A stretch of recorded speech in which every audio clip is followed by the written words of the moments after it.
Women who took self-defense class. Have you ever had to use what you learned? My older sister Megan always had this extreme hatred towards me. I was the outgoing type, the type to make an entire room laugh at a dumb joke. Meanwhile, she was a bookworm, the type to get good grades without even trying. And as you've probably guessed by now, she was my parents' golden child, and I was not, especially to my dad. She was his precious princess. He'd prepare her favorite meals, handle her laundry, and constantly ask me to help with her assignments. I was expected to be her personal assistant just because we're family, but I never received the same treatment in return. So I guess I share some blame for how she turned out, because I constantly helped her without expecting anything back. But then the real problem started. She began tormenting me and ridiculing me for our differences. She'd mock me for being slightly chubbier than her, and when I didn't cry as much at her insults as she'd hoped for, she resorted to other methods. It wasn't long before she was sneaking into my room, going through my phone and reporting to my dad about my messages with friends. When I confronted her and complained to our parents about my privacy being violated, they'd just chuckle and say it was harmless. They'd even back her up and ask her why that was on my phone. That was in reference to a text conversation with a guy classmate about homework. I didn't even feel like I had a home anymore, because it never got better, only worse. Soon Megan started hiding my sports equipment before games and putting disgusting stuff in my lunch. I remember she mixed crushed eggshells into my sandwich, but thankfully I noticed before biting into it. When I told Dad, he dismissed it as sisters bonding and told me to chill out because I didn't actually get hurt. Megan also noticed a group of girls bullying me in school a few weeks later. When she did, I was actually hoping she would make fun of me for it in front of our parents, just so they'd know about my bullying. But instead, she joined forces with them. Together, they'd call me a fat loser or dumb jock, as well as encourage them to spread rumors, saying I was just a massive disappointment. At that point, I struggled to believe life was worth living. And during another fight over something so trivial I can't even remember,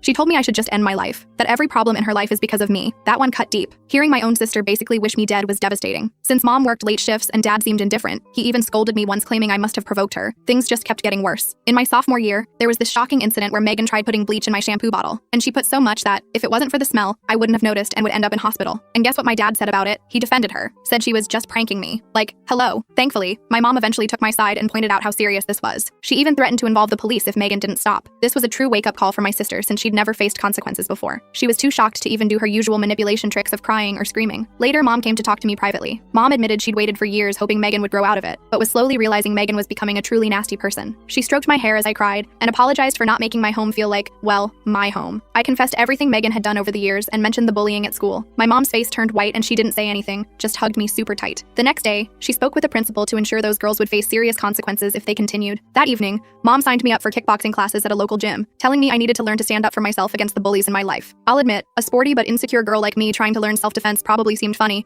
but I was dedicated. I knew it would come in useful, and one day it did, when Megan was up to her usual tricks. She sneaked into my room and grabbed it while I was showering. I caught her just as she was about to head out with her friends. She took the allowance I'd earned from babysitting the neighbors' kids. I'd been saving up for weeks. I demanded she return my money, but Megan just laughed, saying all I could do was cry to Mommy. Usually, I would just feel sad, or cry, but something in me snapped, and anger boiled my blood. I couldn't finish the full story in this short video. To watch the rest of the relationship developing and the golden child confrontation, click the link below.